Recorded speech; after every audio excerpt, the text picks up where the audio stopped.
Olá, muito bom dia. Hoje é quinta-feira, dia 4 de abril de 2024. Eu sou Gustavo Reis, esse é o Jornal da Manhã, no Todo Poder Emana do Povo. Seja muito bem-vindo.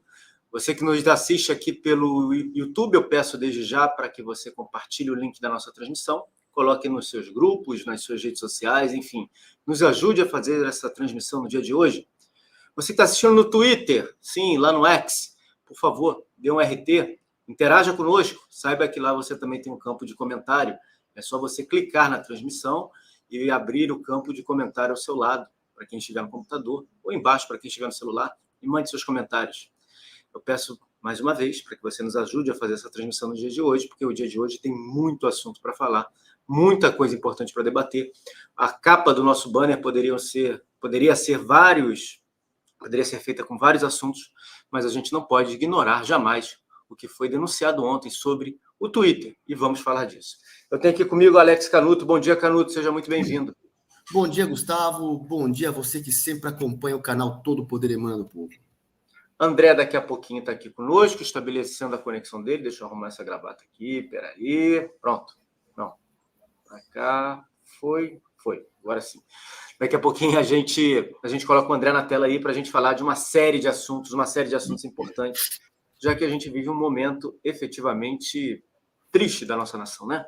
Por conta das perseguições, por conta da péssima gestão desse governo, um governo que não cuida do país, um governo que não cuida do povo. E vamos começar falando exatamente disso, porque a gente tem, né, Canuto, a imprensa sem falar nada, sem comentar nada. A gente tem um caso, a pior epidemia de dengue da história do Brasil, a dengue que chegou no Brasil na década de 80. A gente tem agora a pior epidemia de dengue no Brasil, da história desse país, muita gente morrendo, e o presidente gastou 61% a menos do que o presidente Bolsonaro em campanha contra a dengue. É importante, efetivamente, a campanha, fazer as pessoas se lembrarem, os cuidados que ela tem que ter, dizer como elas precisam se precaver, né, do perigo do mosquito, mas o governo ignorou tudo isso e gastou 61% a menos do que o governo Bolsonaro, né? É um governo que gasta muito, mas gasta errado, né, Canuto? A gente fala disso todos os dias. Porque, assim, para alimentar esse monte de bocas que ele tem que alimentar, é militância, é ONG, é sindicato, é Lei Rouanet para artista, foram 15 bilhões para a arte, né, de mais Lei Paulo Gustavo, Lei Aldir Blanc, tem que tirar de algum lugar. Ontem nós discutimos aqui que ele está querendo tirar das prefeituras.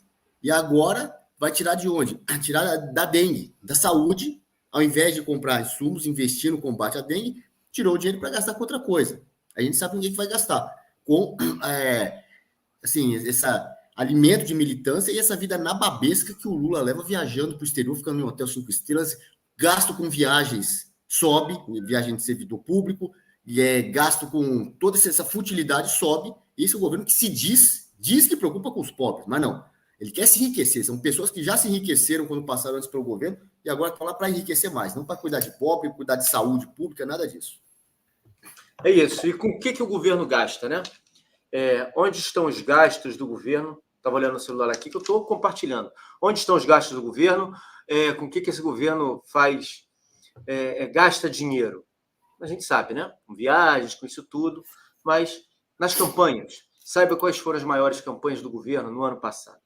A publicidade federal de multivacinação e anúncios sobre os 100 dias do governo foram as que tiveram as maiores verbas do governo federal. Ainda assim, a gente falou da multivacinação, ainda assim, a campanha contra a dengue, ela teve 61% a menos de verba.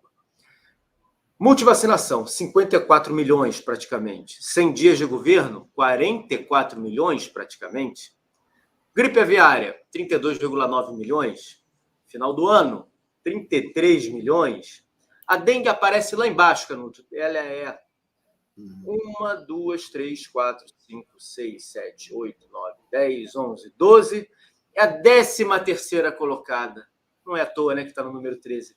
Com 12,2 milhões. Um governo que se preocupa em falar mais de 100 dias do seu governo, né? E fazer uma campanha de final de ano falando sobre o que aconteceu, tudo o que aconteceu, etc. e tal, e deixa a dengue, que é um problema verdadeiro da nossa nação já de 4 décadas, né? Desde a década de 80, lá para trás, mostra como esse governo, o governo do amor, não tem amor às pessoas de jeito nenhum, tem amor a si próprio, tem amor ao poder, né? Gustavo, assim, e pela hipocrisia, né? Ficou falando a questão da... Tudo bom, André? Bom dia, bem-vindo aí, professor André. Então, o governo que ficou falando durante um tempão que o governo, o Bolsonaro é genocida e não fez, e não investiu, e não comprou o que tinha que comprar. Comprou, né? Mas é mentira. Fica falando tudo isso. Agora que é um problema mais fácil de resolver, porque é uma doença que já existe há 40 anos, já tem, não vou nem falar o nome aqui, medicamentos, no mercado aí, tem como combater a dengue, não fez nada. Não fez nada. A outra que era muito difícil, em que o governo teve que se virar para combater a epidemia, a pandemia que estava acontecendo, fica lá criticando. É um pessoal hipócrita mesmo. Né? Pessoal hipócrita, efetivamente o pessoal hipócrita. André, bom dia. Bom dia, meu amigo Gustavo, meu amigo Canuto, e um bom dia especial aí para nossa querida e qualificada audiência. Vim correndo aqui, vai participar aí. Vamos para as notícias, já estou dando uma olhadinha aqui nelas aqui. Vamos lá, vamos falar disso tudo que a gente tem para falar, tem muito assunto. Eu comecei o jornal falando, né, André? A gente teria uma série de assuntos aí que serviriam como capa do nosso jornal de hoje. Assuntos importantíssimos, como esse da dengue, né? O mau gasto do governo, o governo que não investiu em campanha para prevenir a dengue que já acontece no Brasil há 40 anos, para ser exato, há 43 anos, né? 81 foi a primeira epidemia de dengue. É um governo que gasta dinheiro fazendo propaganda de si próprio e não gasta dinheiro com aquilo que deveria gastar. E mais, né? A gente vê um silêncio sepulcral de influenciadores, de pessoas importantes, da grande mídia, para o maior caso de epidemia de dengue da história do país. Nunca tivemos tanta dengue, nunca morreu tantas pessoas com a dengue, e ninguém fala nada. Genocida era o Bolsonaro, que foi o cara que comprou a vacina antes de todo mundo, o cara que conseguiu fazer com que o Brasil fosse o primeiro país a vacinar, fora os países fabricantes e produtores de vacina. E eram poucos, não eram muitos. Enfim, tudo isso que a gente vive mostra o retrato do Brasil atual, né? Onde a verdade não vale de nada, o que vale é a mentira, é a narrativa, é a emoção colocada em cima das notícias. Né? Quando a gente vê, a gente começa a perceber o que vai acontecendo. Primeiro, era até engraçado, eu não estou querendo dizer nada com isso, mas era engraçado que lá no passado, na época que houve a pandemia, o mosquito realmente ele percebeu que havia pandemia e ele decidiu não fazer nada, tanto que não houve nenhum caso de dengue, só caso de Covid. Fica só aquela que eu falo, né? Aquela dúvida razoável. Estranho, como na época da Covid, dengue não existiu. Mas ok. Depois, esse império da mentira, ele claramente... Primeiro ele botou uma ministra da Saúde que o que ela é? Ela não é da saúde, ela é assistente social, eu acho, né? Bom, socióloga, não sei, eu acho que é assistente social, eu acho. Mas não é da saúde, não tem nenhuma relação com a saúde. Ok. Então, assim, olha, vamos produzir a nossa vacina aqui no Brasil, ótimo. E a vacina que já existe? Não, vamos aguardar. Isso foi visto com naturalidade. Não traz vacina agora, não. Vamos produzir a nossa, e se alguém morrer de dengue, está tudo certo. Terceiro ponto, não há nenhum tipo de imprevisibilidade nisso. Eu tive uma vez uma menina que trabalhava aqui em casa, que ela morava em São Gonçalo. Para quem não é do Rio de Janeiro, tem que passar pela ponte Rio-Niterói. Eu moro do lado de cá da poça e ela morava do lado de lá da poça. E ela tinha um horário para chegar. E ela chegou atrasada uma vez, dizendo que era problema da ponte Rio-Niterói. A segunda vez, problema na ponte Rio-Niterói. Na terceira, eu falei, minha querida, olha que coisa evidente. Não é mais um imprevisto. Você já deve viver a sua vida com esse fato de ter problema na ponte. Ou você está mentindo, ou não é imprevisto, mas sim previsto. O que eu estou querendo dizer com isso? Irresponsabilidade completa do império da mentira, porque casos de dengue no verão, Rio de Janeiro, Brasil, não há nenhuma imprevisibilidade. É absolutamente previsível. E para fechar, Gustavo, a complacência da imprensa. Não é isso? Me digo mais, a dengue, o mosquito ou a mosquita, segundo a Dilma, né, a nossa grande presidente, que o problema não é o mosquito, é a mosquita.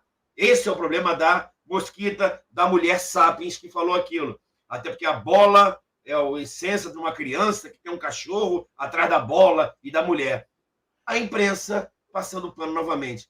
Inacreditável. Mas está mudando, né, Gustavo? Eu acho que a mídia já não passa tanto pano como passava aí um tempo aí. Pois é, e aí a gente tem 2 editoriais hoje.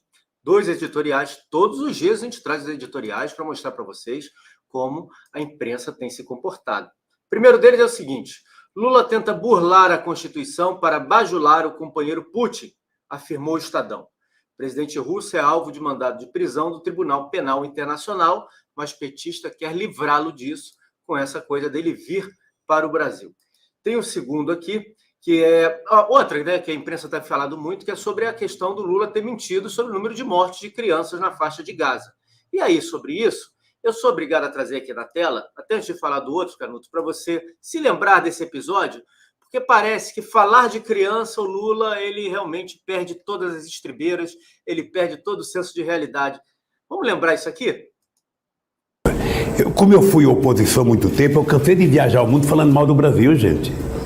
Era bonito a gente viajar ao mundo e falar: no Brasil tem 30 milhões de crianças de rua, no Brasil tem 30 milhões. A gente nem sabia, tem não sei quantos milhões de abortos, era tudo clandestino, mas a gente ia citando números, sabe?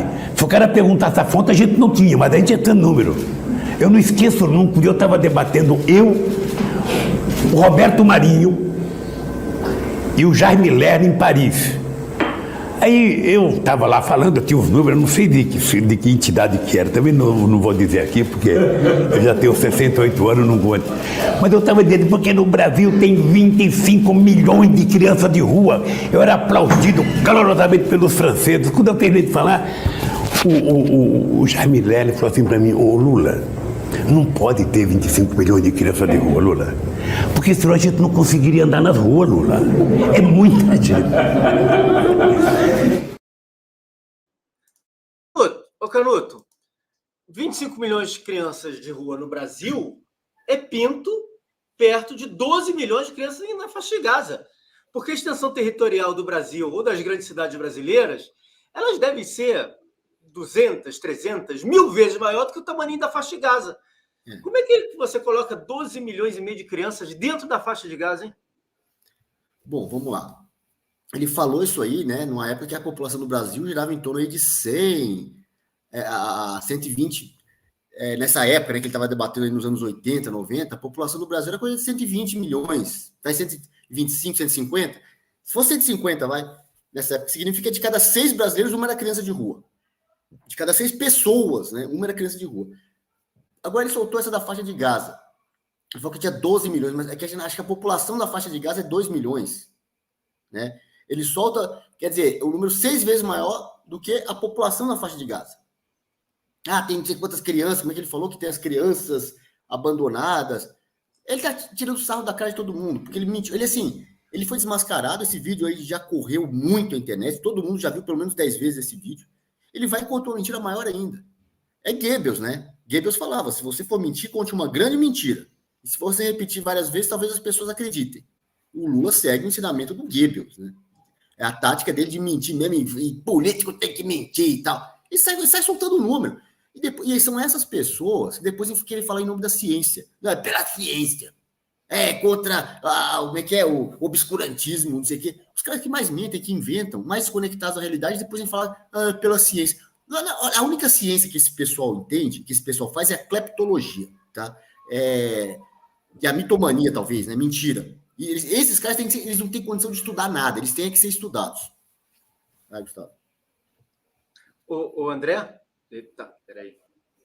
Vocês estão me ouvindo, então, né? André, a gente tem o Estadão falando, né, mais uma vez, sobre a questão do Putin, dessa tentativa de trazer o Putin ao Brasil, e mais, não é trazê-lo ao Brasil, é fazer com que o Putin possa passear pelo mundo afora, já que o Tribunal Internacional tinha pedido a prisão dele, e se ele consegue juridicamente derrubar esse pedido de prisão internacional, o Putin pode andar pelos 4 cantos do planeta, já que o Brasil é signatário de uma série de tratados, uma série de acordos. Né? Se o Brasil consegue fazer com que o entendimento, né, é de que o Putin possa andar pelos 4 cantos do mundo, o Putin fica livre, leve e solto, lépido e faceiro para rodar por aí. O sujeito que mente, do jeito que ele mente, que nem ele falou, né, o Canuto disse aí 2 milhões e meio de pessoas, é essa mesma população de palestinos na faixa de Gaza, né, a população da faixa de Gaza, porque não temos tão somente palestinos lá dentro, que mente assim descaradamente, que manipula descaradamente. Como é que as pessoas ainda acreditam numa criatura dessa, hein? É porque dá certo, Gustavo. O pior é porque dá certo. Entenda que um dos lemas da campanha dele sem dizer quem era o ministro da Economia. Quem será a pessoa que vai conduzir a nossa economia? Não precisa falar isso, não. Mas todo mundo ficou preocupado que ia ter a picanha e que ia ter a casa com a varandinha do Pum, segundo ele mesmo. Entendeu? Então, ele é o que movimenta ele. Primeiro que ele é anacrônico. Ele está na década ainda de 50. Ele está pensando, cara, como é que está o Stalin, o Lenin, o Trotsky e o Karl Marx. Ele está nesse período lá ainda. Tem gente política que está na fala isso ainda, que os camponeses, entendeu? O cara está nos camponeses ainda. Eles existem, mas eles estão tão no passado para políticas públicas nacionais, o cara está lá naquela ideia ainda. O socialismo, o comunismo vai dar certo, o neocomunismo. O cara está lá atrás, primeiro. Segundo, ele, entenda, ele é mentiroso por natureza. Ele sabe disso. Todo mundo já viu isso. Ele mentiu lá atrás, ele mente agora, ele vai mentir até o último dia da vida dele. Com a morte da mulher dele, ele fez política com mentira na morte da mulher dele, no funeral, do lado do caixão. Então, ele não tem nenhuma moral, caráter para isso. Inclusive, quem é do lado dele, quem estava do lado dele, que foi no Roda Viva, há muito tempo atrás disso, falou assim, olha, Lula é uma pessoa sem caráter. Eu estou repetindo o que outra pessoa que estava no governo dele, muito próximo a ele, desde os sindicatos, ele falou, desde os sindicatos ele não tem caráter. E é isso que nos segura para mentir. Todo mundo adora uma mentira. Adoraria dizer que sou bilionário, adoraria dizer que eu tenho... O que te segura a falar a verdade é o caráter. Aquilo que te formou, teu pai, tua mãe, teu estudo, livro, amigos. Está no meio de amigos ladrões, vai roubar também. Amigos mentirosos, família mentirosa, você vai mentir, que vira natural. É isso. Então, ele é anacrônico, está no passado, é mentiroso por natureza, e o pior, ele sabe que isso dá certo. Não mais agora, agora muito menos. Porque no passado dava certo. Ele está achando que ele consegue agora mentir, dizer que tinha 33 milhões de crianças na rua, no Brasil, e hoje o cara tem na palma da mão a verdade. A internet foi inundada com isso. Morreram 12,3 milhões de crianças lá, e a população é 2,1. É isso mesmo, seu maluco? Só que essa resposta a pessoa obtém naquele segundo. Então, isso acabou para ele, é era da mentira mesmo, e é como, por isso que eu chamo que é império da mentira. E para fechar, Gustavo, eu acho que aí eu vou concordar com o que você sempre fala. Isso é um recado para o mundo. Ele virou ventríloco de alguém no mundo dizendo o seguinte, o Brasil é comunista.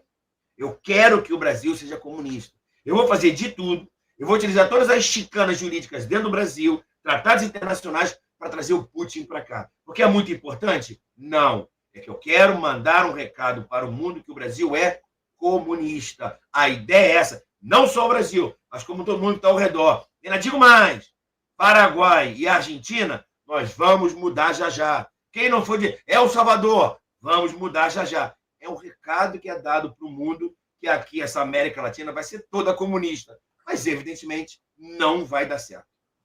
Pois é, eles debocharam muito, né, Canuto? Antigamente eles debochavam da questão do Foro de São Paulo, falavam que era teoria da conspiração.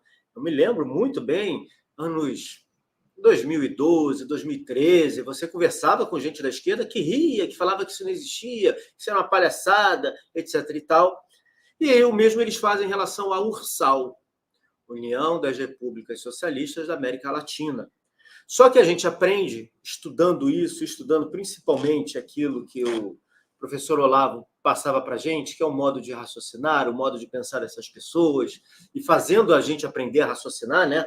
Esse é o maior legado do professor Olavo. Ele falava, eu não doutrino ninguém, eu não faço com que ninguém acredite naquilo que eu estou falando, eu dou às pessoas o poder delas se apropriarem da inteligência dela.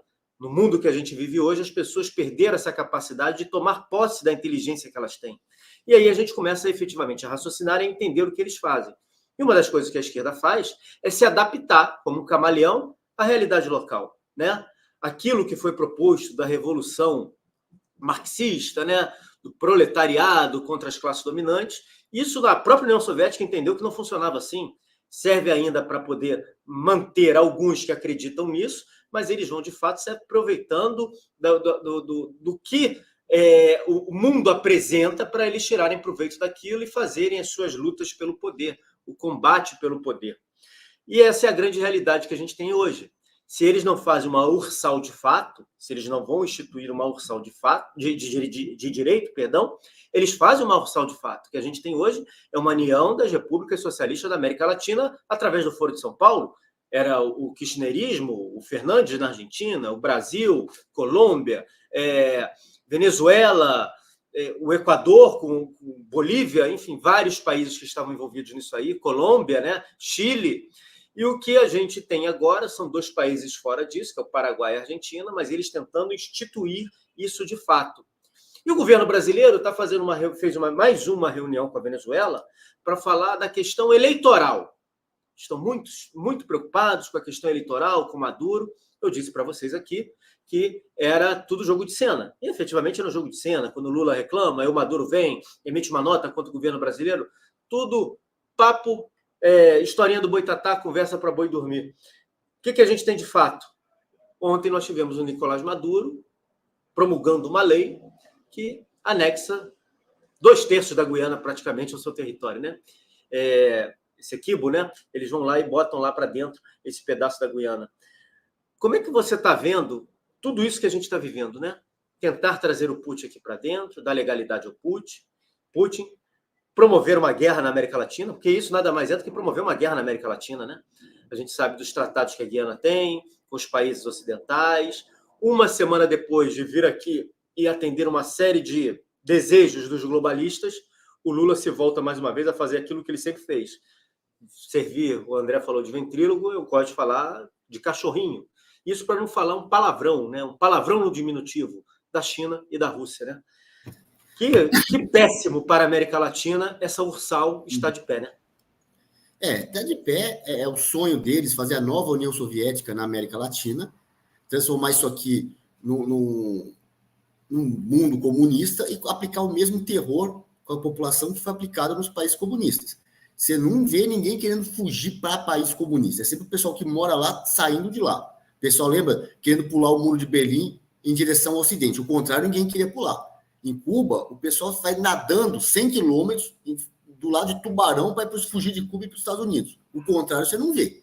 Né? Você vê esses comunistas, claro que o comunista de iPhone querendo fazer turismo em Cuba. Né? Aí é fácil. Agora, morar lá, vai lá debaixo do terror comunista, da pobreza comunista, vocês não querem, não. Todo lugar onde o comunismo foi implementado no mundo, ele causou mais desigualdade social. Eles dizem que vão combater a desigualdade. Não. A elite comunista se enriquece e vive uma vida de luxo muito mais do que aqueles que eles criticavam antes. É assim, Cuba, Venezuela, União Soviética, Coreia, todo lugar, a elite do Partido Comunista passa muito bem, né? E aquela coisa da psique petista, assim, o que esses caras querem, por mais que tenha muita corrupção, eles pratiquem, mas a corrupção ali não é um fim, é um meio. A busca deles não é o dinheirinho da corrupção para ir gastar com amante, para ir viajar, tomar vinho caro. Não é isso que eles querem. Não é isso. O dinheiro ali é um meio para poder. Eles querem o poder. O poder. Eles vivem a vida na babesca deles, onde eles chegam ao poder, mas eles querem o poder, causar, quer ser o centro das atenções. Aí essa do Putin é para causar. Nós vamos contrariar todo mundo e vamos liberar o Putin. É coisa de petista. Onde ele vê o mundo organizado, onde ele vê alguma coisa organizada, o petista ele tem que chegar e causar, desorganizar para organizar tudo em torno dele. Essa é a psique, assim que funciona essa gente. E agora a gente vê a expressão disso acontecendo em escala mundial, né? Com o Lula fazendo isso, só que ao fazer isso ele queima o filme do Brasil, prejudica todos nós e quer a plateia. Ele quer holofote, quer confete. Que bonito que você está fazendo aí. Bonito coisa nenhuma. Aliás, até a crítica não é tão ruim para eles. O que o petista mais odeia é o desprezo. É quando você não coloca ele no centro do debate. Você pode até colocar ele, jogar confete ou ser contra ele, mas tem que ser em razão dele. Se você tira ele do debate, você não é relevante, aí você vai ver petista subindo no tamanco aí muito mais do que se você contrariar a ideia dele. É uma gente psicótica, uma gente doente, que não tem a menor condição de fazer política pública, de estar no governo, de fazer nada disso. Passou da hora já de dar um pé na bunda desse pessoal.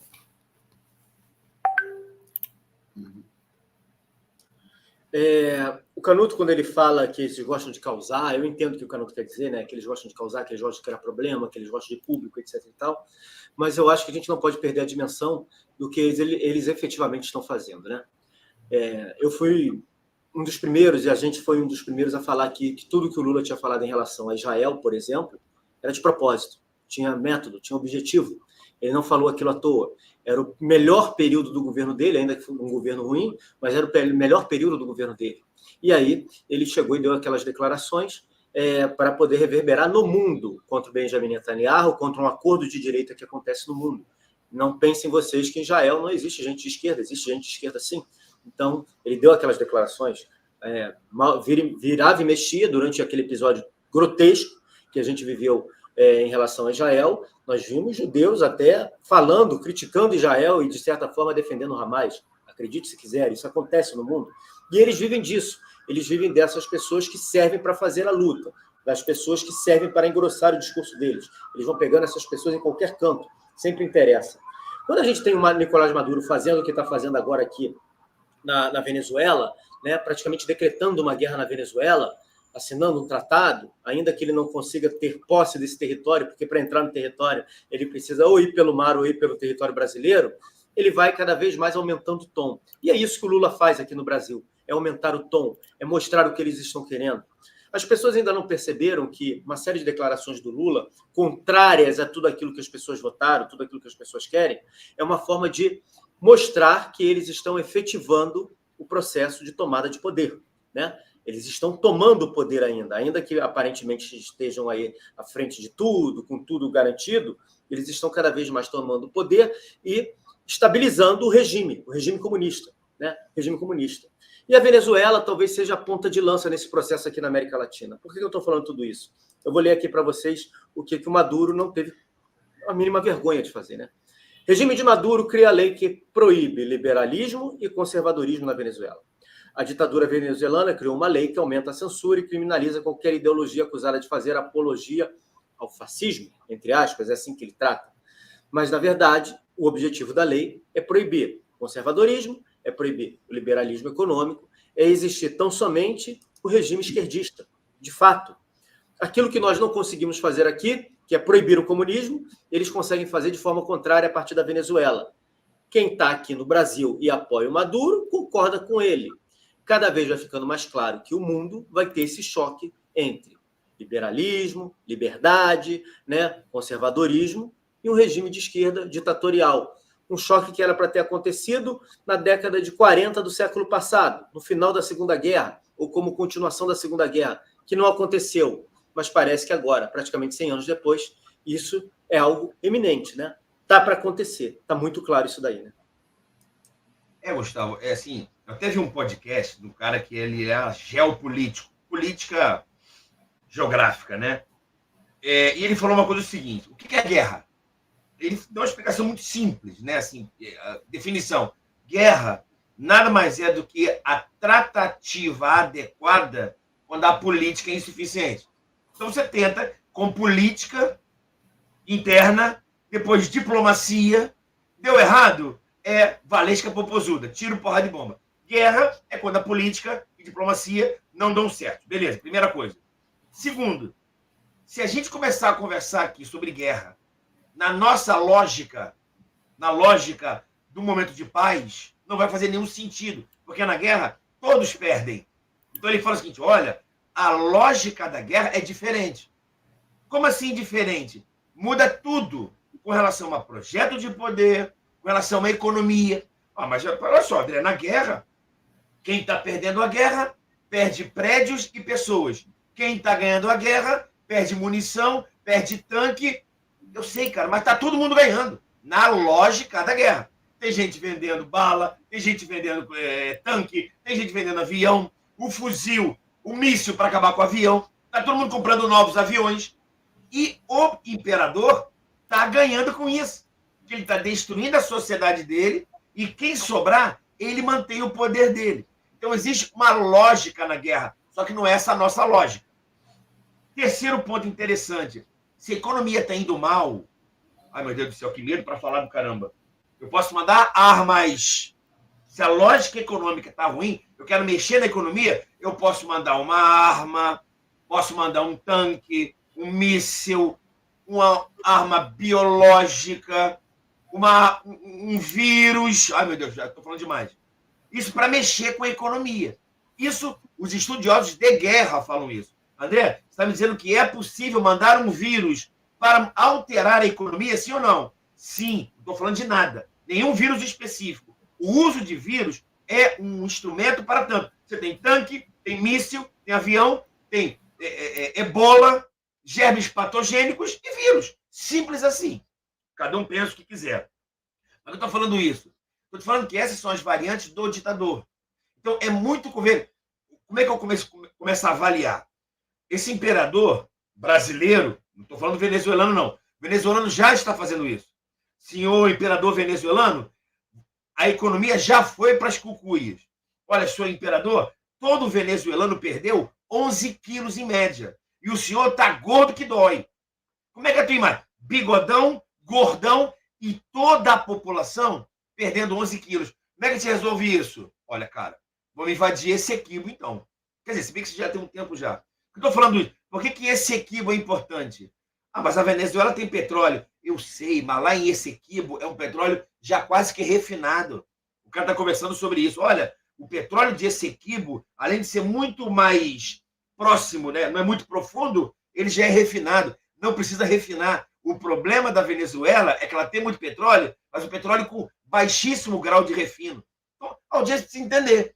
Por que está invadindo Essequibo? Para pegar petróleo refinado, para dar uma tranquilidade por mais uns 5, 10 anos, que o dinheiro pode começar a rolar lá com o petróleo de Essequibo, invadindo o outro. Aí ele pega um tratado de, sei lá, de quantos anos atrás e diz que a terra é dele. Além de gerar guerra, além de gerar a narrativa de que o mundo está contra a Venezuela e nós estamos mal pelo embargo norte-americano. Foi o que Cuba fez durante décadas. E tem otário que acha isso.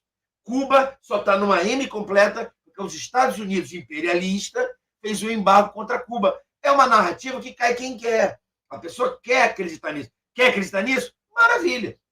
Então, a lógica da guerra, ela tem isso. Por isso que você começa a visualizar qual é a razão desse nosso imperador jogar do nada. Olha, tirando a morte dos judeus, isso está em Gaza, é pior do que aquilo, ou só não foi pior do que isso. Mas eu não estou falando do Holocausto, não. Ele teve a cara de pau de falar isso. Eu não falei do Holocausto. Falei das mortes dos judeus na Segunda Guerra Mundial. Bichão usa 3 neurônios.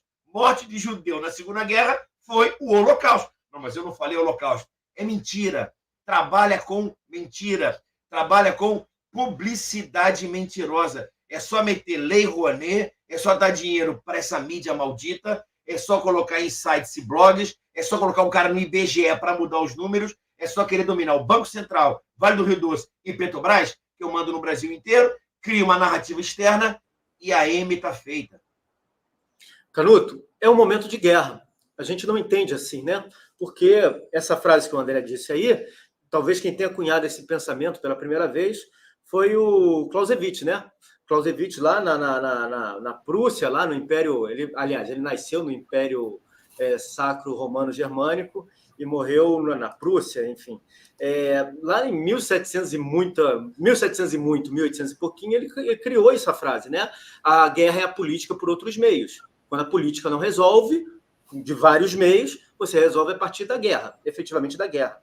Só que hoje a gente não consegue compreender que o mundo é um mundo diferente, que a guerra bélica talvez seja o último estágio da guerra.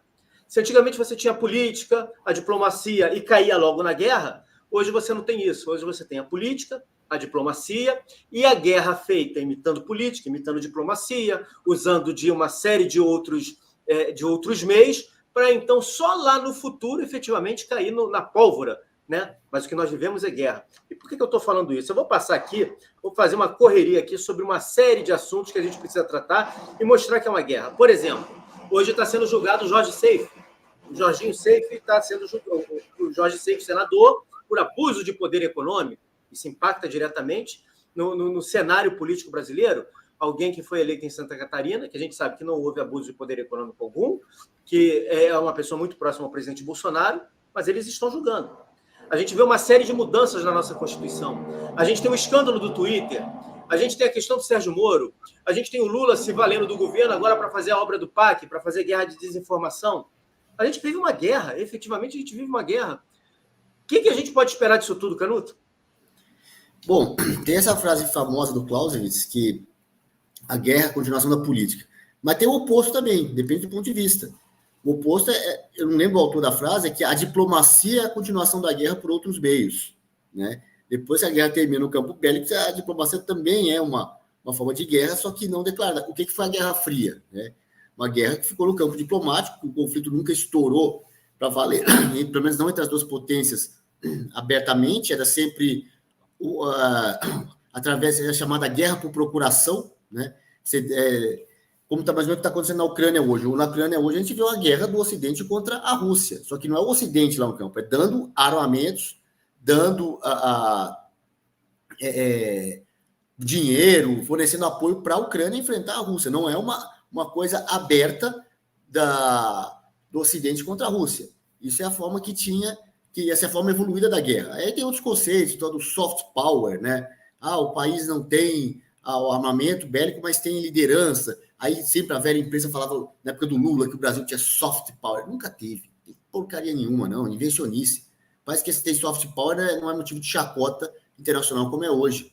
Soft power faz uma pataquada daquela no Oriente Médio e em vários lugares, sabe? Então, Canuto, até pegar essa questão do soft power, que é uma tentativa do que o Lula está fazendo, né? Quando ele vem e elogia o Hamas e fala mal de Israel, teoricamente, esse é o conceito do soft power. Você vai e coloca no imaginário das pessoas alguma coisinha, você vai fazendo com que as pessoas entendam, vai mudando o cenário através de declarações, só que não tem nada de soft, não tem nada de power, é completamente atrapalhado tudo isso que eles fazem, né? É efetivamente completamente atrapalhado.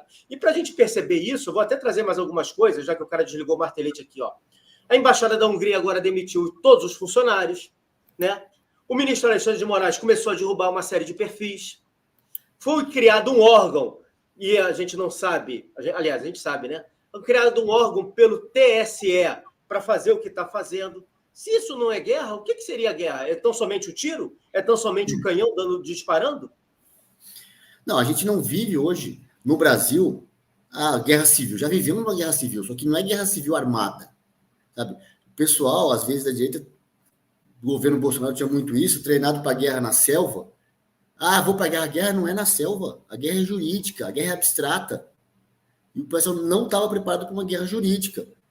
Agora nós estamos vendo aí mais ações de guerrilha jurídica. Vou criar uma comissão, um departamento para fiscalizar o debate público. Assim, não é para combater fake news. Não é para isso. É para derrubar perfis, canais e conteúdos na internet que estão expondo a verdade. Eles têm medo da verdade. Eles sabem que perdem o debate. Perdem. Então, você não pode ganhar. Né? Isso aí é para fazer apito amigo. Eu quero que esse time ganhe. Então, o cara vai chegar para expulsar 2 do outro time, inventar pênalti. É isso que eles vão fazer. Esse é o juiz do jogo. É um apito amigo. Vamos fazer isso. É guerra isso aí, meu amigo. É assim, quando a coisa fica muito escancarada, a torcida invade o campo, né? Agora, o que vai acontecer na política, eu não sei. Aí só Deus sabe o futuro, né, Gustavo? Pois é, só Deus sabe o futuro. Mas se tudo isso está acontecendo, é que quem tem força permite que isso aconteça. Talvez seja do interesse de quem tem a força que isso tudo aconteça. Né? Que a gente tenha um teatro das tesouras, às avessas, mas que ele efetivamente exista. População de um lado num bloco, de outro lado no bloco. É vendido que essa população está dividida ao meio, que não é uma realidade. Porque se eu pegar essa caneta aqui, tirar essa tampa, eu dividi aquele primeiro corpo. Está dividido, mas não está dividido ao meio. Existe uma grande maioria desse lado e um pedaço pequenininho. Só que quando eles falam, o Brasil está dividido mesmo. Um pedacinho isso aqui é a esquerda. Outro pedaço isso aqui é a população conservadora no Brasil. Isso é cada dia mais claro. Basta ver o presidente Bolsonaro andando nas ruas e basta ver o Lula. Tem um vereador aqui no Rio, de Niterói, né? O vereador aqui de Niterói, o Douglas, que ele mostrou o vídeo, o Lula passando, a comitiva do Lula passando, não tinha ninguém na rua.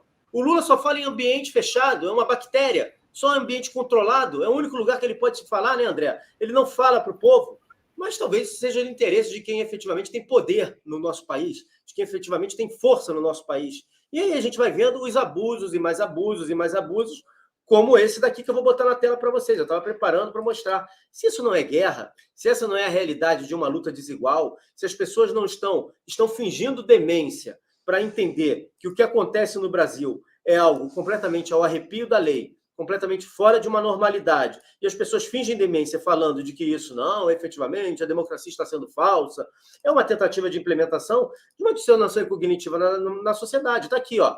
O Nicolas fez o texto, está pequenininho, eu vou ler para vocês aqui, para vocês terem uma ideia do que o Nicolas falou. Deixa eu pegar e ler para cada um de vocês aqui. Deixa eu abrir a janela que está isso daqui e poder ler. Vamos lá. Fui condenado pelo TSE. Opa! Abre aqui, grandão, vamos lá. Fui condenado pelo TSE a pagar R$30 mil de multa eleitoral por propaganda fake news. STF acabou de confirmar a decisão. Mas adivinha? Usei a matéria jornalística da Veja. Gustavo, Oi? não está na tela, está outra imagem na tela. Está parecendo então. do Sérgio Moro aí. Está do Sérgio Moro, que eu tinha separado para a gente falar, porque o Sérgio Moro está dependendo muito desse julgamento do Jorge Seife. Deixa eu botar na tela de novo, então, aqui, já que caiu. Está aqui. Tinha botado bem grande para vocês. Vamos lá. Fui condenado pelo TSE a pagar R$30 mil de multa eleitoral por propagar fake news. STF acabou de confirmar a decisão, mas adivinha? Usei a matéria jornalística da Veja, escrita pelo Reinaldo Azevedo. O jornalista também será condenado? A revista Veja será extinta, como fizeram com o Terça Livre? Quem está sofrendo ou não, a multa pouco importa. Simplesmente não há razão plausível para essa condenação. E aqui ele bota aqui, ó, de verdade, o PT desviou saúde, 242 bilhões, blá, blá, blá, blá, blá, blá, blá, blá, blá. Num país onde não importa o que se fala, e quem fala, né, André, as pessoas estão fingindo demência com o que está acontecendo aqui. E a gente precisa falar isso. Essa decisão, esse órgão que começou a derrubar perfis, efetivamente derrubar perfis, ele vem dar efetivamente uma certeza daquilo que foi denunciado ontem, que é o caso do Twitter, que a gente vai entrar para falar daqui a pouco, que foi uma pressão do ministro Alexandre de Moraes para que o Twitter dissesse e desse os dados dos perfis para saber quem ele poderia mandar um ofício. A verdade é essa, mandar um ofício, intimidar essas pessoas, para não falar aquilo que ele não quer que seja falado, né? É porque isso em direito tem um nome que é bacana, que é chamada prevenção geral. Para a gente entender, quando eu boto uma pena braba no Gustavo, condeno o Gustavo a 30 anos de prisão, ele está sofrendo com isso. Mas a sociedade como um todo, quando ela vê aquilo, ela baixa a onda dela também. Como eu sempre cito o exemplo da Suzane von Richthofen. Qual é o recado quando ela é presa? Não mate os pais. Por que eu estou falando isso? Porque você sempre é o mesmo exemplo, para aclarar a nossa audiência. Porque quando o Nicolas Ferreira é multado em R$30 mil, eu consegui, no momento da internet, olhando, andando na rua, as pessoas debatendo se R$30 mil para ele é muito ou pouco. O cara é tão estúpido em falar isso. Ô, seu imbecil, seu maluco, não tem nada a ver se isso é relevante ou não para o Nicolas Ferreira. É que quando eu multo o Nicolas Ferreira, que tem 477 trilhões de seguidores, eu já consigo mandar o mesmo recado para todo mundo. Se Nicolas Ferreira fosse condenado a R$500, todo mundo ia ficar, caramba, pode ser que amanhã sobe para mim. Já é um recado para todo mundo. Entendeu? Prendi Suzane von Richthofen, mandei o recado para o Brasil. Não mate os pais. Multei o Nicolas Ferreira, fica todo mundo já meio com o dedinho agoniado, para na hora de escrever alguma coisa contra alguém, o cara tem medo de escrever. A gente aqui no canal, a gente faz isso. Sabe por quê? Que pode levar o tal do boliche. Sabe o que é o boliche? Quando dá o strike. Você fala no jornal alguma coisa, aí quem se ferra é o Gustavo, que é o âncora de um jornal, pega uma semana de strike. Por quê? Não, porque alguém falou aquilo. E o que é mais interessante, essa lei que querem falar das fake news, ela, no mesmo ponto, ela tem os dois lados, o lado negativo e o lado positivo. Como assim, André? O lado positivo é o seguinte, olha o que vem no projeto de lei. Se nós aqui, como o Gustavo acabou de fazer, se ele botar uma notícia da CNN que o mundo lançou um foguete espacial, se ele botar isso aqui no nosso jornalzinho humilde, o jornal vai ter que pagar um percentual para a CNN. É o que está no projeto. Qual é a consequência lógica disso? A gente não vai botar informação aqui. Isso é positivo para a CNN, para a Globo News, para os grandes conglomerados, para manter a concentração. É o primeiro ponto. E qual é o segundo ponto? Segundo ponto, se nós trouxermos alguém aqui e a pessoa daqui fala uma bobagem, para eles, pelo menos, não é isso? Que eles vão dizer o que é desordem informacional, sabe quem pode ser multado? Sabe quem pode ter o canal suspenso ou retirado do ar? O administrador do canal. Estão me entendendo? Então, são o mesmo lado das duas moedas. Entendeu? Vai haver um privilégio e vai haver uma discriminação. Isso tudo com o quê, gente? Tudo com conceitos abertos. É com que, respeitosamente, o que vai acontecer no foro prerrogativa de função. André, como é que eu controlo uma população? Eu crio um conceito que ninguém sabe o que é. O que é fake news? Fica a sociedade inteira. Existem 200 milhões de idiotas, que nós nos incluímos, com respeito, sem saber o que é fake news, sem saber o que é desordem informacional. Você sabe quem vai dizer o que é uma desordem informacional em âmbito eleitoral? Os ungidos. Quem são os ungidos? São aquelas pessoas que estão acima do bem e do mal. Eu estou lendo o livro do Thomas Sowell, repetindo Thomas Sowell, os intelectuais e a sociedade. Mas por que você está falando isso? Eu estou falando que eu estou cantando a pedra e é óbvio que vai acontecer. Todo mundo vai ser caçado. Eu estou cantando a primeira pedra. Nas eleições municipais, será uma enxurrada de conservadores. Porque eu vou pegar aqui, ó, é o que meu amigo Gustavo falou, ó, a sociedade está dividida. Isso aqui não sabe porque não sabe da tampa, tá, Gustavo? Mas é uma parcelazinha pequenininha. Mas sabe quem é? Luísa Sonza, grandes pessoas que fizeram o L, entendeu? Esses aqui colocam na tua cabeça que o conservadorismo é fascismo.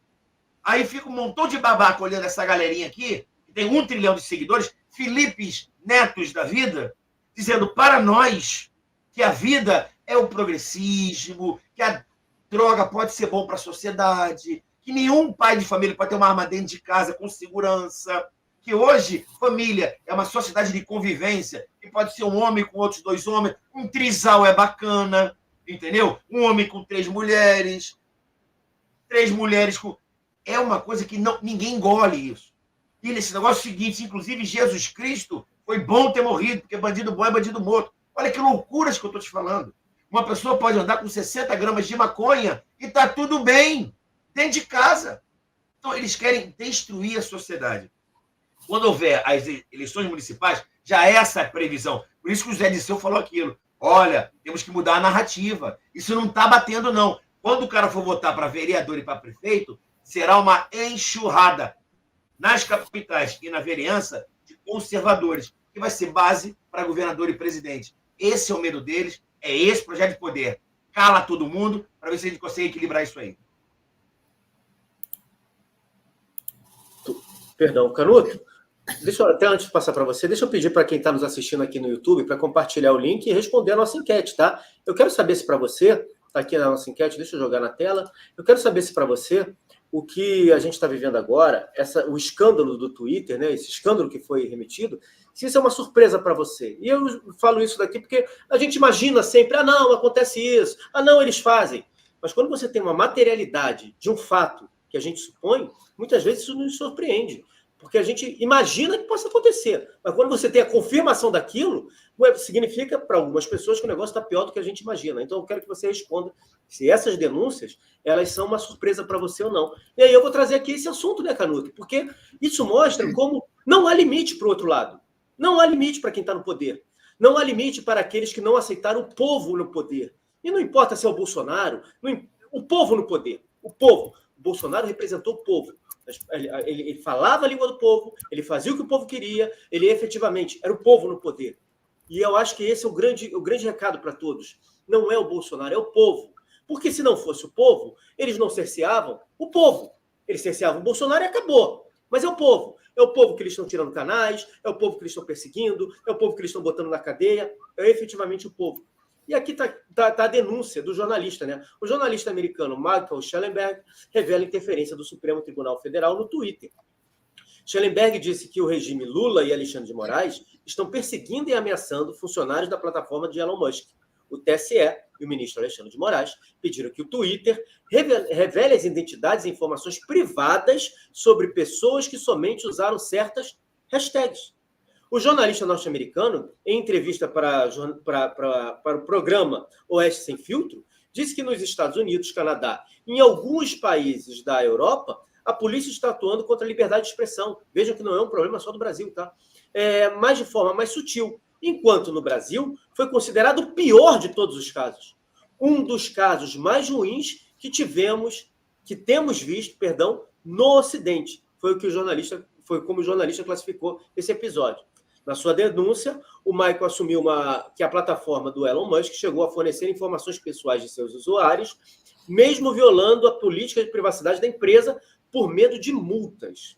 Em um dos casos, a rede social seria condenada a pagar R$100 mil por hora pelo descumprimento da decisão do ministro Alexandre de Moraes. Schellenberg morou no Brasil há 30 anos, é um ativista ligado ao movimento de esquerda, mas se demonstra decepcionado com a conveniência do regime do Lula a essa ditadura da toga. Canuto, acho que está tudo dito. Eu digo para você. E se isso não é guerra? Se isso não é guerra, o que é? O que é? A gente precisa dar o nome certo às coisas. É guerra. Isso é uma guerra. E o outro lado está atacando, avançando, e está todo mundo calado. Ninguém fazendo absolutamente nada. Gente, é aquela coisa. Pelo que você leu aí, pedindo dados pessoais. Que história é essa? Assim, já passou da fase de derrubar perfis e tirar conteúdo. Ele quer dado pessoal para perseguir a pessoa. Porque, assim, já percebeu que não adianta derrubar o perfil, derrubar o canal, que a pessoa cria um outro perfil ou vai para uma outra rede social. Bloqueia no Brasil, tá bom, as pessoas hoje cada vez mais usam VPN, acessam conteúdo no exterior. Aí aquela ideia entra no Brasil, espalha isso, os grupos não tem como controlar. Eles estão tentando manter a ditadura deles, dobrando a aposta. Sabe, todo mundo talvez já tenha ido um dia consultar com um médico ruim, sabe, médico que erra, dá o remédio errado, o remédio não está curando. Aí o que ele faz? Em vez de tentar um outro caminho, não, ele dobra ou aumenta a dose do remédio. E eles estão cada vez aumentando mais a dosagem do remédio. Não dá certo. Não dá certo querer controlar a internet. Eles estão aumentando a dose do remédio. Agora vem com essa, para cima do Twitter, de pedir dados pessoais, porque sabe que não adianta derrubar perfil mais, eles vão perseguir de outro jeito, vai aumentar o nível de perseguição. Possivelmente outros canais caiam também no futuro, né? Mais pessoas sejam perseguidas, tal. E não vai dar certo. Não vai dar. Ele acha que vai, dentro dessa visão doentia deles, está achando que vai. Acertou até em gente de esquerda. O Twitter, ele é a plataforma que ainda está no Brasil. O Locals e o Rumble já saíram. Falaram, não vou ficar aceitando isso aí. Isso aí que o Alexandre de Moraes está fazendo no Twitter, duas que não aceitaram saíram. Daqui a pouco, se bobear, o Twitter sai também. O Twitter está ficando... Só que aí eles optaram por outro caminho, que é de denunciar o que está acontecendo. Até a gente acertou gente da esquerda. E aí, né, Gustavo, na matéria que você leu, do Schellenberg, né, do jornalista, ele falou isso aí, né, que está decepcionado com o que está acontecendo, tudo isso, e ainda falou mais. Olha o que esse jornalista fala, entre aspas. Pensávamos em Lula como uma pessoa que lutava contra a ditadura, disse o cara, né? Ver que ele está fazendo parte dessa coisa é incrível para nós. Ai, não diga. Não diga. Olha o naipe dos jornalistas, né, que está denunciando, todo mundo bateu neles, mas olha a ingenuidade. Achava que o Lula era uma boa alma que lutava contra a ditadura. O Lula quer implementar uma ditadura no Brasil, ele é parte da ditadura. Agora que caiu a ficha desse pessoal, né? Você vê que o raciocínio esquerdista é mais lento, demora mais, sabe? Já pensou, o pessoal faz meme na internet, sempre que alguém chega atrasado, bota a foto do Rubinho Barrichello. Eu acho que cabe isso para jornalistas e intelectuais da esquerda, como tudo. Agora que você percebeu, 1 ano depois, 2 anos depois, agora você percebeu que o Lula está implementando a ditadura, né? Então, ver que ele está fazendo parte dessa coisa é muito triste para nós. O Brasil era uma esperança para a democracia, para a liberdade. Até quando estive aqui há 30 anos, a esquerda brasileira tinha orgulho de ser diferente dos regimes da esquerda em outras partes do mundo. O bicho ingênuo. Esse cara não tem condição de exercer a profissão de jornalista, política. O cara não está vendo o que está acontecendo. Deu 30 anos para ver. Assim, que esses caras lá há 30 anos atrás, nos anos 90, o PT era o partido da ética. Fora Collor, a CPI, todo mundo é ladrão corrupto e eles iam fazer a limpeza ética no Brasil. Leram que o brasileiro não gosta de corrupção, que isso é uma bandeira fácil, assumiram a bandeira. Até que a história demonstrou que eles eram os mais corruptos. Veio o Mensalão, veio o Petrolão, veio tudo isso aí. Hoje o PT é o contrário, é o partido da corrupção. As pessoas que falam de ética são antipetistas hoje, quem combate a corrupção. Então não dava mais para falar de corrupção, virou para a pauta de minorias. Minoria, defesa dos grupos vulneráveis das minorias, também já caiu essa pauta. E não defende coisa nenhuma. Não defende minoria coisa nenhuma. Você pega todas as minorias, mulheres, a boa parte das mulheres são contra o PT. As tias do Zap são a maior expressão de que eles não representam porcaria nenhuma de mulheres. Negro. Você vê mais negro em manifestação da direita do que da esquerda. Pode olhar, principalmente no palanque, lá tem mais negro ali que da esquerda. Homossexual provavelmente também. É que muitos não são assumidos, é difícil de contar isso aí. Mas eu acredito que é mais homossexual na direita do que na esquerda. Porque eles são... O pessoal da esquerda é escandaloso, é barulhento, é histérico. Eles fazem barulho, fica repetindo a mesma versão e parece que são representantes disso ou daquilo. Agora está caindo mais uma máscara, que a esquerda luta por democracia.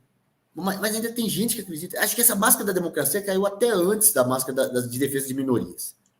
O PT sempre quis ditadura. Todos os regimes socialistas são ditatoriais. O PT se orgulhava de ser diferente. Que se orgulhava era caô, enganava trouxa que nem esse jornalista aí. Era enganado pela esquerda. Sempre buscou ditadura. As pessoas dos anos 60, lá, Gabeira, os outros falavam, a gente não queria democracia, a gente queria ditadura do proletariado. E sempre quiseram. Como eles não tinham força pelas armas, entraram para a democracia. Mas se tivesse que ir pelas armas, iria. Pelas armas, pelo dinheiro, pelo que fosse. Esses caras querem poder, não querem democracia, querem poder, querem ditadura. Está aí mais uma mentira da esquerda caindo. Né? Precisou chegar a esse ponto para escancarar mais uma mentira da esquerda. E o Carlos Henrique botou aqui na tela, gostaria de saber se esse X-Files, né, o crime dessa questão do Twitter é crime. É óbvio que é crime. É claro que é crime. Isso é abuso de poder. Literalmente abuso de poder. Né? O que está na legislação para alguém chegar a um tribunal ou uma instituição e falar você tem que liberar os dados privados das pessoas? Que negócio é esse? É óbvio que é crime. Vejam como a gente está vivendo fora de uma normalidade e nós estamos nos condicionando a isso. Eu não estou fazendo uma crítica a você que está fazendo uso do VPN, não. É exatamente isso. A gente precisa usar o VPN para ter acesso a algumas contas. Mas isso é o absurdo dos absurdos. Quando você, num país onde é vendido que é um país livre, que há liberdade, você é obrigado a usar um aplicativo para poder acessar conteúdo na rede social, isso mostra que tudo que é falado não é verdade. Liberdade de expressão, um país livre e democrático, não é. Efetivamente não é. Nós estamos, sim, numa ditadura, num momento de implementação desse regime. E as pessoas estão aceitando isso por conta do farelo que é dado aos porcos. Tem um cineasta americano que ele fala isso. Se os porcos pudessem votar, votariam naqueles que lhes dão farelo, que mantém eles presos e lhes dão farelo. É isso. PAC, dinheiro, bolsa isso, bolsa aquilo, imprensa, é isso. Estão vivendo através do farelo que os porcos estão lhe dando. E é bom lembrar que são porcos mesmo. Basta ler o Animal Farms, né? A Revolução dos Bichos, para você entender que são porcos. São os porcos que estão fazendo isso com a nação. E aí, André, a realidade bate a porta e a coisa tende a escalar. É isso que eu quero trazer aqui para vocês. Vejam só no que eu vou ler aqui. Primeiro eu vou botar uma foto na tela para vocês verem quem está nessa foto, vocês perceberem quem está nessa foto, e vou ler aqui para vocês. Vou trazer aqui, ó. Moraes é vaiado em homenagem a Temer. Presidente da Câmara Legislativa do Distrito Federal interrompeu o evento para pedir respeito ao ministro do STF. Abre aspas. Gostaria gentilmente de pedir para que respeite o ministro Alexandre de Moraes, pessoa que é muito bem recebida nesta casa. Não existe ninguém nesta mesa que não mereça aplauso. Eu quero deixar bem claro o nosso carinho e respeito a Vossa Excelência, ministro, por tudo que o senhor tem feito pelo povo brasileiro. Fecha aspas, afirmou o Fagundes, que é o presidente lá da Câmara do Distrito Federal. Ninguém aguenta, não tem como ser diferente. As pessoas estão vendo o que está acontecendo nesse país. Está tudo muito claro, muitas claras, né, André? Está aí, estão fazendo, e que se dane, né? Eu até vou fazer um acerto que eu falei algumas vezes atrás. Falei que era o Chesterton, mas assim, eu acho que a audiência ela pode fazer isso. Tem um tal de Hayek, que ele fala do livro O Caminho da Servidão. Olha essa coisa interessante. Ao passar no livro O Caminho da Servidão, como é que toda uma nação ela passa a servir ao Estado? Caminho da servidão. Ele fala o seguinte: qual é o local do debate das pessoas que representam o povo? Nesse Congresso Nacional. Então, quando eu vou lá na Assembleia Legislativa, Congresso Nacional, ali estão representantes de todos para fazer a lei. Ali é o local de debate, discussão. E ali você vai ter leis genéricas, leis abertas, que ninguém entende direito o que é, e gera uma inflação de leis, mas ali é o local do debate. As decisões são mais demoradas. Aí você tem um executivo. O executivo é aquele que aplica a lei, é aquele que faz as políticas públicas, que pode ser liberal ou comunista, que é o caso de agora, o império. Ele precisa do quê? Do outro poder. Mas sabe o que o Hayek ele fala? Ele fala o seguinte, que é na justiça que eu vou fazer a planificação da economia com decisões. O ministro vai lá e fala o seguinte, pá, é isso aqui. Carga tributária, pá, é isso. Estatal, pá, é isso. Isso. Ele planifica a economia. Então fica todo mundo com a economia igual. Aí ele vai para o segundo momento. Me desculpe, senhor Luiz Roberto Barroso, foi o senhor que falou. O senhor que falou. Vou repetir o que o senhor falou. O Supremo Tribunal Federal, o seu ativismo judicial, tem a função de dar uma direção à sociedade, colocar a sociedade no caminho certo, ou algo parecido com isso. Isso ele passa o quê? A ditar como é que será a sociedade. Ele vai dizer o que é aborto, se pode ou não, quanto de droga pode ser utilizado, se eu posso ou não ter uma arma em casa, se existe racismo institucional ou não, se tem que ter cotas. Então, ele planifica a economia e conduz a sociedade. E o Congresso Nacional fica no debate, debatendo, discutindo, Nicolas, Gustavo Gayer, Jandira Fegali, aquela discussão quase que vã, sem ter um objetivo concreto, o imperador lá caladinho, com o judiciário planificando a economia e conduzindo a sociedade para o caminho correto. Correto para eles, evidentemente. Isso está em livros. Hayek, O Caminho da Servidão. Eu ajustei, eu achava que era o Chesterton. Quando eu olho o livro e vejo os meus resumos, eu olho, meu Deus, esse cara viu, há séculos atrás, está acontecendo rigorosamente muito parecido com o que está havendo agora. O Supremo Tribunal Federal, respeitosamente, ele não pode pautar a sociedade. Ele não pode, 11 pessoas não podem pautar a sociedade como ela é de 210 milhões de pessoas. A Rede Globo fazia isso no passado. Era a Globo que nos pautava. E sabe como é que ela pauta, Sir, Mary e John? Sabe como é que eles pautam? Com os temas nas novelas. É na novela que ele pauta. É o negro agora rico, é o branco escravo, é a mulher traindo, é a criança drogada. Ele vai pautando a sociedade que você não percebe isso. Teve uma campanha da Coca-Cola, que foi, ou da Pepsi, ela foi proibida, que ela jogava flashes durante um filme. Eles fizeram essa pesquisa. Você está vendo o filme aí? Flash, Pepsi. Quando todo mundo saiu do cinema, parece que o aumento de consumo de Pepsi aumentou em 30%. Porque você faz coisas com o seu inconsciente. Então, André, você acha que a mídia tradicional ela tenta pautar a sociedade? Primeiro, quem pensa como nós somos pautados pelos livros. É isso? Ou então por alternativas. Ou então pelo debate. Mas a grande maioria ela é pautada pela novela, é pautada pela Ana Maria Braga no Mais Você, ela é pautada lá no Fofocalizando, tá entendendo? Pela novela. Caramba, agora a novela tá falando desse cara. Então você consegue observar isso. Então quem olha, eu apenas falo o seguinte, aclare, e você, audiência, que é qualificada, tem um amigo ainda na escuridão, bota uma luz para ele aí. Deixa eu trazer aqui os superchats mandados para a gente. O Carlos Henrique, será que o Senado vai agir e prender esses criminosos? A gente sabe que não vai, se não existir pressão popular. Efetivamente, se não existir, nada vai acontecer. O próprio jurídico do Twitter, o Ricardo da Costa, colocou aqui, do Twitter, do X, escreveu, o TSE está pedindo para que façamos coisas inconstitucionais. E não vamos acatar porque nós passaremos a ser criminosos também. Está tudo muito claro. Só que existem pontos ainda a mais que a população ainda não acordou, ainda não assistiu isso. Canuto, me permita até, antes de passar para você sobre o MTST, eu vou falar sobre isso, porque eu estou há dias, isso para não falar há anos, tem coisas que a gente quer falar e muitas vezes a gente não consegue falar, ou a gente ainda não tem toda a visão fechada, é apenas um indício, um pensamento daquilo que a gente está vendo. Eu vou perguntar aqui no chat, e não tem problema nenhum se não tiver ninguém, porque eu nunca fui um influenciador, um cara de redes sociais muito grande, nada disso, mas eu participava, me lembro muito bem, no ano da eleição, aqui do Todo Poder Emanando do Povo, e fazia sempre o Jornal da Cidade Online à noite.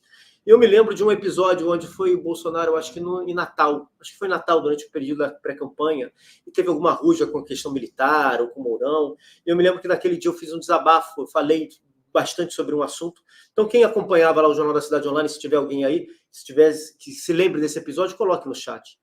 E que eu falava exatamente o seguinte, que eu tinha muito medo, muito receio do papel, e olha que a gente estava falando muito antes do término das eleições. Eu tinha muito receio do papel e de como agiriam os militares no Brasil. E eu trazia como exemplo o que os militares nunca fizeram na Argentina, o que os militares nunca fizeram no Chile, o que os militares nunca fizeram em outros países, ou o que eles fizeram em outros países como Bolívia e como Venezuela, a postura dos militares. E passados esses anos todos, eu acho que a gente tem a obrigação de elevar a régua do nosso conhecimento e elevar a régua da nossa exigência. A gente viu vídeos agora de generais falando, general Braga Neto, por exemplo, reclamando de alguns generais, chamando o general de cagão, chamando o general disso, general daquilo, em virtude do que aconteceu no final de 2022. E eu vou fazer uma pergunta aqui para o Canuto e para o André. André, se você convive com uma pessoa há 40 anos, você pode até se decepcionar com ela, né? Com uma pessoa você pode decepcionar. Agora, será que você se decepciona com 5, com 6 pessoas, com 7 pessoas que você convive 40 anos? Eu acho muito difícil. Eu não sei o que você pensa isso, eu não sei o que o Canuto pensa sobre isso.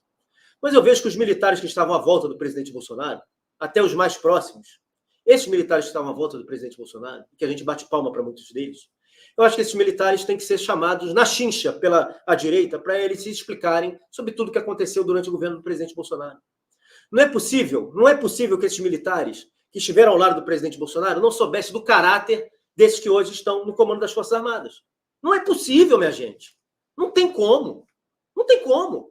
Por que uma série de militares não foram exonerados durante o governo Bolsonaro? Por que uma série desses militares não foram exonerados durante o governo Bolsonaro? Não dá para a gente guardar mais isso. Não dá para a gente fingir que está tudo bem. Não dá para a gente acreditar que essas pessoas não sabiam que os militares que hoje estão comandando as Forças Armadas, ou que fizeram o que fizeram, ou que hoje falam que estão do lado da democracia, que os militares que estavam lá do presidente Bolsonaro não soubessem que esses militares seriam capazes de fazer isso. Eu não aceito isso como desculpa. Pode ser que até seja verdade. Pode ser até que eles sejam traídos. Mas eu não aceito mais isso como desculpa. Não dá para aceitar. Não dá para aceitar. Infelizmente, não dá para aceitar.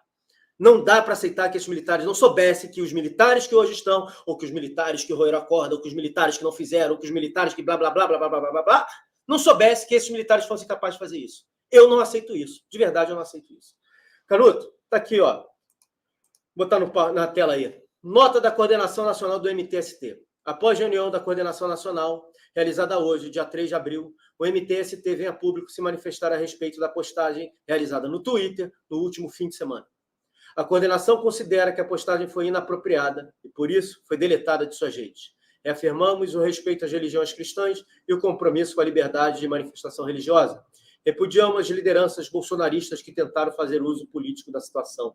Canuto, faz sua análise sobre esse daí, depois eu peço para o André fazer sua análise também sobre isso, e no final também vou fazer minha análise sobre isso, porque está coçando na minha boca aqui o que eu tenho que falar sobre esse troço aí. É curioso, né, Gustavo? Repudiamos lideranças bolsonaristas, né? Ah, não foram eles que erraram, são os bolsonaristas, né, que abusaram. Amigo, primeiro que liderança bolsonarista coisa nenhuma. Foram as tias do Zap na internet. Assim, foi a maior parte do Brasil que é cristão que repudiou isso aí. Algumas pessoas postaram, outras não. Umas postaram nos grupos do WhatsApp, outras abertamente na rede social. Eles mostraram a face deles. Aí vem lá, tiramos do ar e agora o culpado é você que usou politicamente.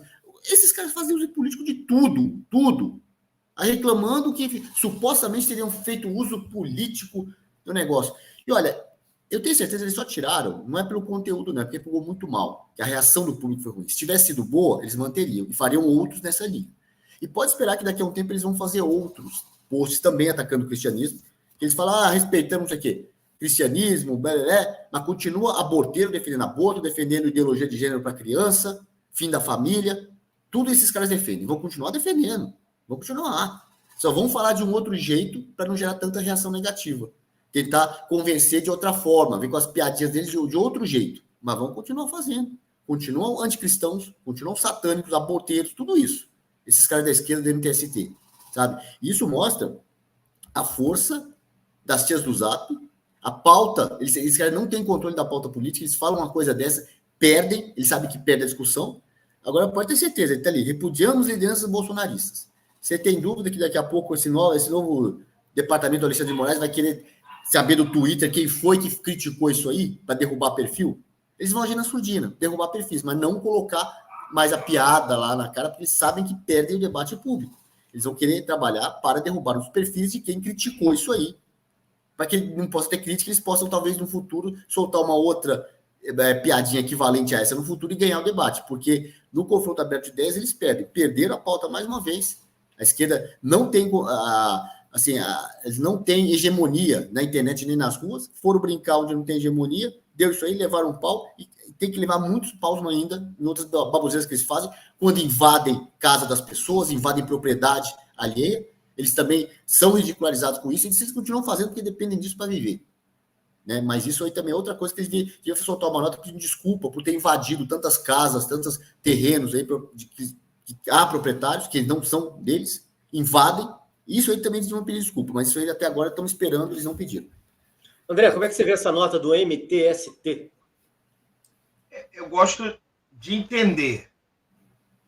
O cristianismo, a religião judaico-cristã, é um entrave para o comunismo. O comunismo odeia o cristianismo, a religião judaico-cristã. Por quê? Porque na cabeça deles, eu preciso matar esse bandido, que foi Jesus Cristo para eles, para que possa nascer alguém que substitua a imagem dele.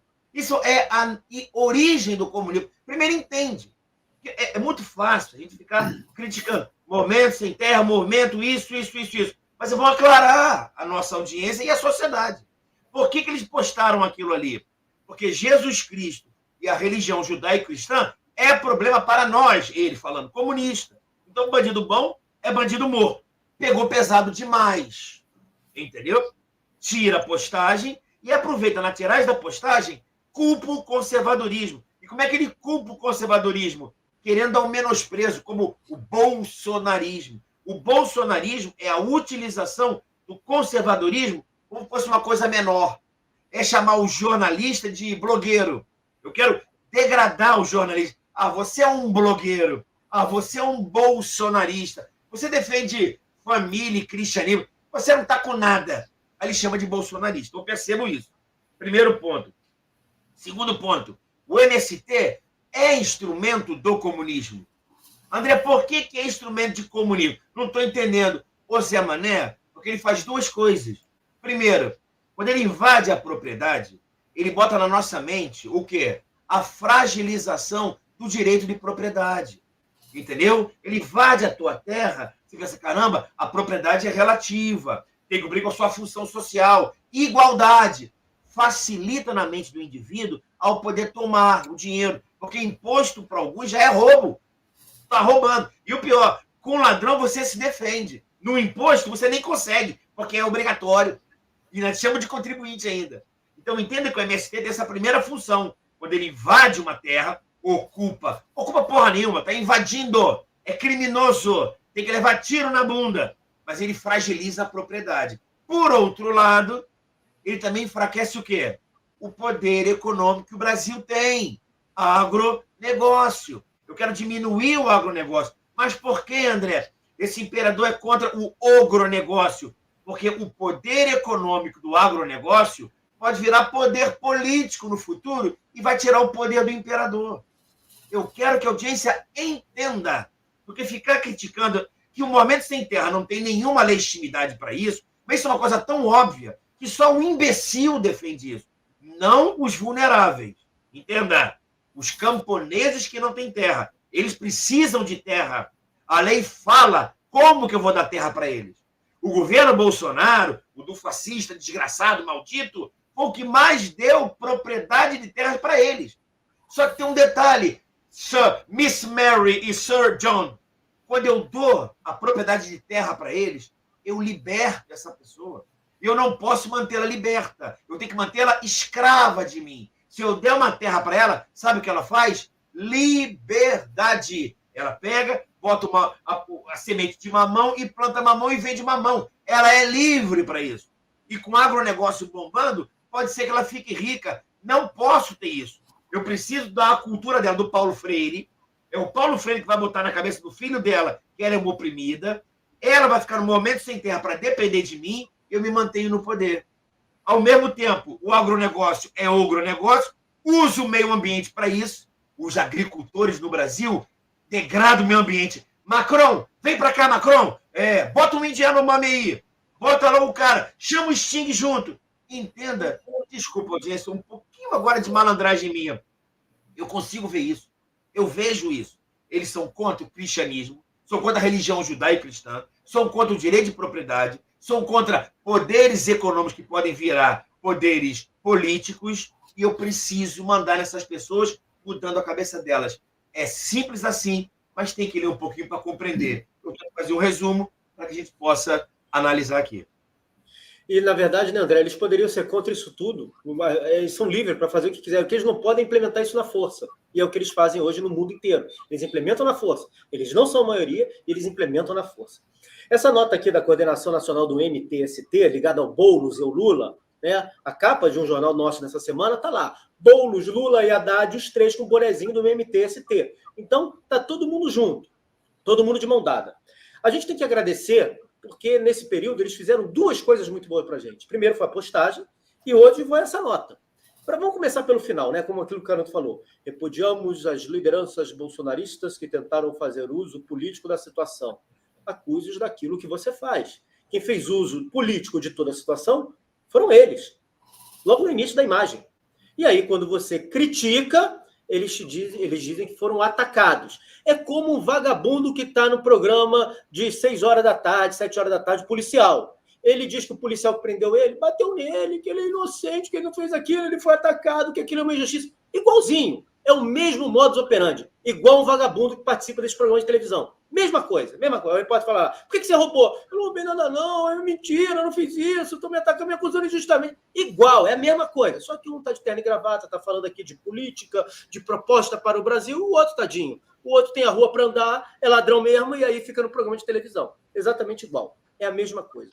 Agora, isso daqui mostra aquilo que eu falei no início desse programa, na metade desse programa, que a gente está no período deles estabelecerem efetivamente aquilo que eles querem. O que eles queriam, eles conseguiram.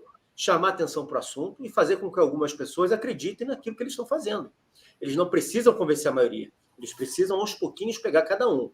Era para essa turma que fez isso daí, que a nota da Coordenação Nacional, já que eles fizeram esse serviço de dizer quem são os responsáveis pelo que eles fizeram, eram para todos eles serem presos, porque o que eles fizeram é crime. Ou não é crime, André? Não é crime? Não está no Código Penal? Não tá óbvio que é crime. Óbvio que é crime, então, era para toda essa culpa aqui, já que eles assumiram quem fez, foi aqui a Coordenação Nacional do MST, eles assumiram. Do MTST, eles assumiram. Então era para pegar hoje o nome de todos que participam da Coordenação Nacional e meter processo em cima deles. Simples assim, que eles cometeram crime. Não pode ser impune. Você, em doses homeopáticas, tentar implementar aquilo que você quer através de um crime e ficar por isso mesmo. Não pode ser impune. Não pode ser impune. Então, isso é para a gente ter como registro histórico. Eles apagaram a postagem, mas o print foi salvo. E aqui tem que ser salvo também. Isso aqui foi um serviço que eles prestaram para a gente do objeto deles, do objetivo deles. Do objeto e do objetivo, que é implementar tudo aquilo que eles querem na marra. Na marra. Eles são criminosos. Essa gente é má, essa gente é ruim. E não pensem vocês que as práticas usadas há 100 anos atrás, elas não continuam sendo usadas não, tá? Elas continuam sendo usadas. Em breve eu vou trazer uma historinha para vocês do que está acontecendo com o Revista. Esse projeto aqui do Revista, da revista digital. Em breve eu vou trazer uma historinha. Parece coisa do Arco da Velha. A gente não pode acusar a pessoa de deliberadamente estar fazendo o que ela está fazendo. Mas a gente sabe que ela está fazendo. É aquela história. Eles sabem que estão mentindo, nós sabemos que eles estão mentindo, eles sabem que nós sabemos que eles estão mentindo, nós sabemos que eles sabem que nós sabemos que eles estão mentindo, e por aí vai. É isso que a gente está vivendo hoje. Quando é que alguém vai ter coragem de fazer as coisas dentro da realidade, botar a bola no chão e falar o que é certo, separar o joio do trigo, é que a gente está esperando, né? Infelizmente, a gente está esperando.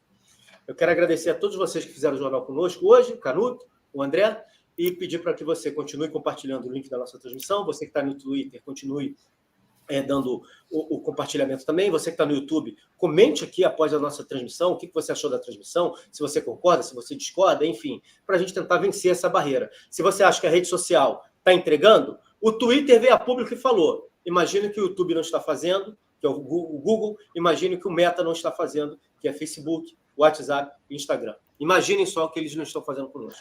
É isso. Amanhã a gente está de volta. À noite tem o Jornal da Noite lá no Aliados. E fiquem com Deus. Uma quinta abençoada para todos. Tchau, tchau.